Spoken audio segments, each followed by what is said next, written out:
They want somebody that can reduce workload of maybe other employees or maybe a manager or something. They want somebody who can help out and increase the morale of the organization.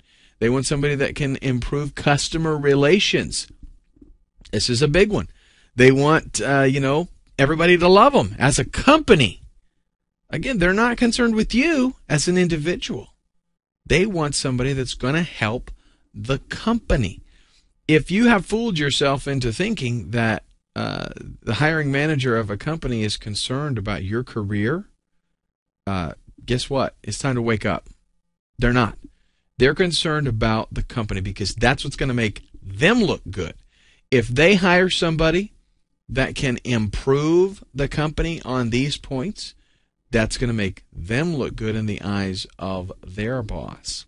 Solve current problems, things that they're not able to, not effectively deal with.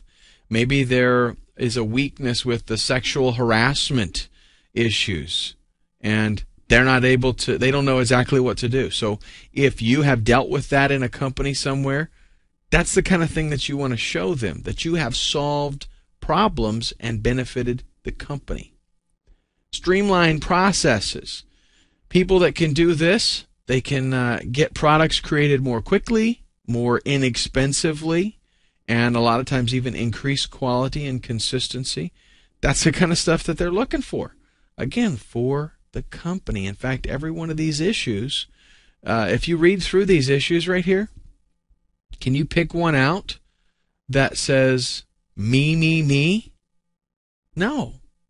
They don't care about you. They care about the company. Every single one of these deals directly with what you could potentially do for the company.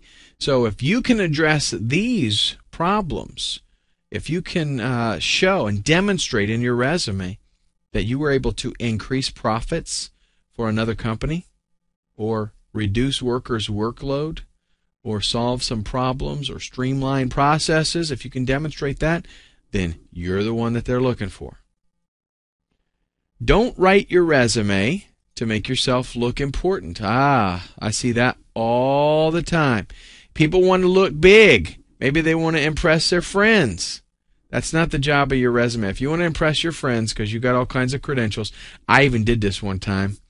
I was fairly young. I was in my mid-20s, and I was getting ready to put together a resume, and I did not know not a tenth of what I know now about the real world. But I had a lot of experience. Back then I was in my mid-20s, but still I had a lot of real technical experience. And so what did I do? I was getting ready to get a new job, and I put together a resume, and I threw in all my credentials. I had, back then it was still, the techie stuff was still pretty new. So I threw in everything I could to make myself look really big and important.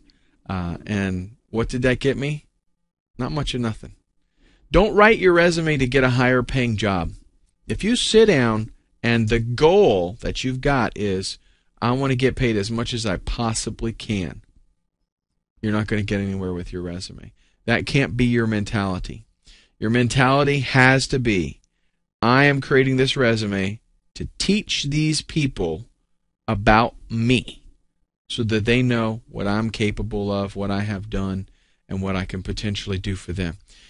If you do that, when you submit your resumes, you are then going to get interviews, and you're going to be able to pick the job that it is that you want. Instead of you going out there and hoping that somebody calls you, you're going to be selective. Now, one common, and I do mean common, problem with resumes is that they tend to stretch the truth quite a bit.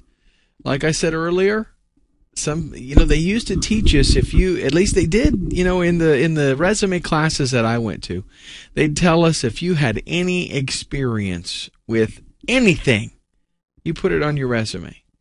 If you worked at some place and they some girl showed you how to use PowerPoint, or you looked over her shoulder while she did it, then you put PowerPoint on your resume. You should never do something like that. Here's the reason.